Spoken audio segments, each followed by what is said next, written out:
আসসালামু আলাইকুম। পুরাতন ফটোকপি মেশিন কিংবা সেকেন্ড হ্যান্ড ফটোকপি মেশিন কেনার ক্ষেত্রে আসলে কোন বিষয়গুলো ভাবা উচিত বা কোন বিষয়গুলো দেখে তারপর কেনা উচিত? ১ম এই দেখবেন সেই ফটোকপি মেশিন দিয়ে আসলে কতগুলো কপি করা হয়েছে।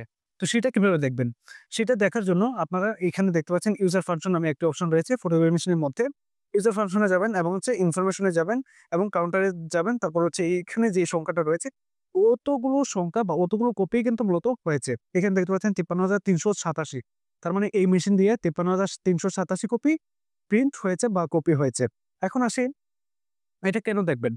এটা দেখার কারণ আপনি তাহলে বুঝতে পারবেন যে এই মেশিন দিয়ে আসলে কতগুলো কপি করা হয়েছে ইত্যাদি।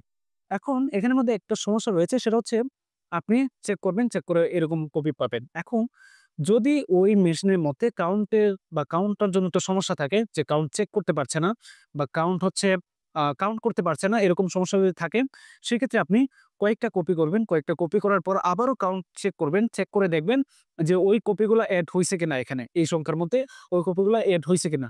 তাহলে বুঝতে পারলেন যে কাউন্ট ঠিকঠাক রয়েছে এবং কাউন্ট যেটা রয়েছে এটা একুরেট।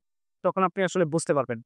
আরেকটা বিষয় ভাববেন সেটা মেশিন যখন রান হচ্ছে বা চলতেছে, কপি হচ্ছে, তখন আসলে সাউন্ডটা কেমন? সাউন্ডটা যদি স্মুথ না থাকে সেক্ষেত্রে আসলে বুঝতে হবে এখানের মধ্যে বেশ কিছু সমস্যা থাকতে পারে। যেমন খুঁটিনাটি কিছু আ গিয়ার রয়েছে, তারপর এরকম কিছু রয়েছে যেগুলো আসলে ক্ষয় হতে যাচ্ছে বা ক্ষয় হয়ে যাচ্ছে আরকি। যদি গটর-মটর শব্দ করে, তো সেক্ষেত্রে বা কটকট শব্দ করে। তো সেক্ষেত্রে আসলে ওই মেশিনটা কিনার পর কিন্তু আপনাকে বিভিন্নভাবে সার্ভিসিং করাতে হবে। সেইটা আসলে ব্যয়বহুল রয়েছে। আরেকটা যে বিষয় চেক করবেন সেটা ডেভেলপার কতটুকু রয়েছে। ডেভেলপার যদি কম পরিমাণ থাকে তাহলে তো আপনি ধরেন আপনি কিনলেন, কেনার পর যদি ২ দিন পরেই আপনাকে পাল্টাতে হয় তাহলে আপনার জন্য বেশ হেনস্থার বিষয় হয়ে যায়, তাই না? তো সেজন্য ডেভেলপার পরিমাণটা আপনারা চেক করে নিবেন। যদি ডেভেলপার পর্যাপ্ত পরিমাণ থাকে এবং আ তখন আসলে আপনি দামটা পত্র আসলে নির্ধারণ করতে পারবেন। যদি আপনার পরবর্তীতে ডেভেলপার চেঞ্জ করতে হয় সেক্ষেত্রে আসলে আপনি বুঝতে পারছেন যে আপনার আসলে কতটুকু দাম কমানো উচিত যে দামটা আপনারা নির্ধারণ করবেন। এখন আরেকটা বিষয় রয়েছে সেটা এখানে দেখতে পাচ্ছেন একটা পোর্ট রয়েছে। সেই পোর্টটা আসলে কি? এই পোর্টটা ইউএসবি পোর্ট যেটা আসলে কম্পিউটারের সাথে কানেক্ট করতে হয়। এখন কম্পিউটারের সাথে কানেক্টেড যদি না হয়, যদি পোর্ট জনিত সমস্যা থাকে তাহলে তো সেটা কিনলেও তো আপনার লস হবে। তো সেক্ষেত্রে আপনি কম্পিউটার থেকে কয়েকটা প্রিন্ট করে ফেলবেন বা ১-২ টা প্রিন্ট করে ফেলবেন, স্ক্যান হচ্ছে কিনা সেটাও দেখে নিবেন। যদি ওই ধরনের কোনো সমস্যা না থাকে, তাহলে কিন্তু আপনি এটা কিনতে পারেন। আরেকটা বিষয় স্ক্যানারের যে বিষয়টা। আমরা বেশিরভাগ ক্ষেত্রে A4 সাইজ এবং A3 সাইজ A4 সাইজ এবং লিগ্যাল সাইজ এগুলোই মূলত কপি করে থাকি। এখন স্ক্যানারের মধ্যে রয়েছে কিন্তু পুরোটা অংশ।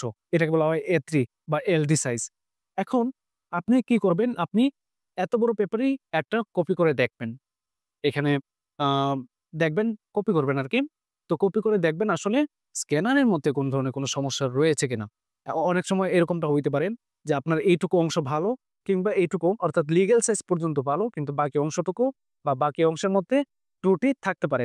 তো সেইজন্য আপনি লিগ্যাল সাইজ সরি এলডি সাইজ বা A3 সাইজ একটা ডকুমেন্ট একটি আ A3 বা এলডি সাইজ পেপারের মধ্যে কপি করে দেখবেন অথবা আপনি কম্পিউটারের মধ্যে এলডি সাইজ কোন ধরনের কোন ডকুমেন্ট রাখা ছাড়া এরকমই থাকবে।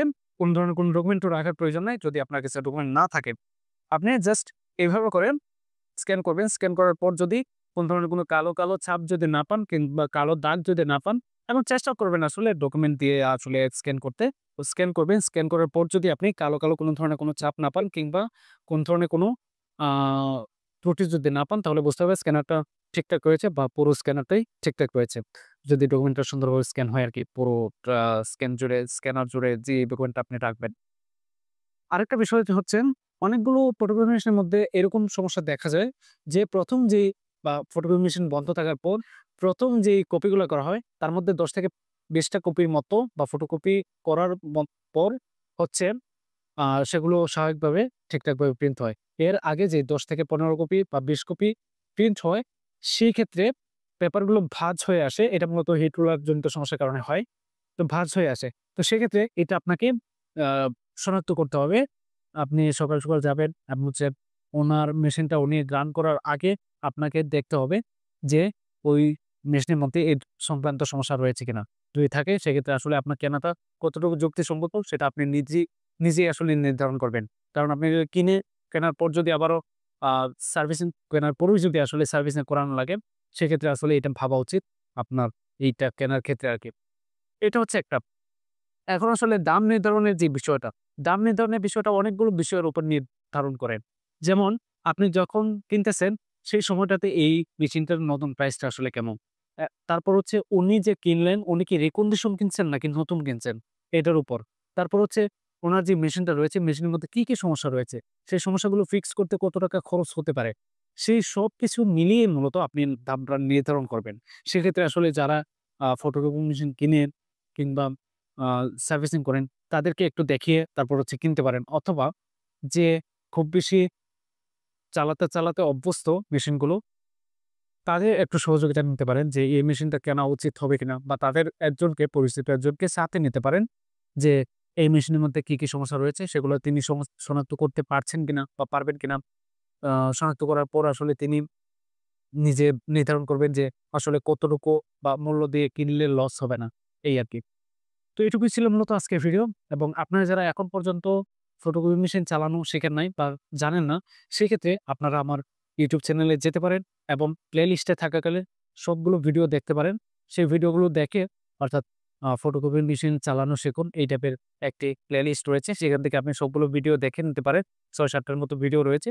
সেই ভিডিওগুলো দেখে নিলে কিন্তু আপনি আসলে বুঝতে পারবেন যে আপনি শিখতে পারবেন যে কিভাবে আসলে ফটোকপি মেশিন চালাতে হয়। সম্পূর্ণ মূলত আপনি শিখতে পারবেন, জানতে পারবেন। পরবর্তী ভিডিওগুলো পাওয়ার জন্য চ্যানেলটি সাবস্ক্রাইব করে রাখবেন এবং Facebook পেজটি ফলো দিয়ে সাথেই থাকবেন। ভালো থাকবেন সবাই। আল্লাহ হাফেজ।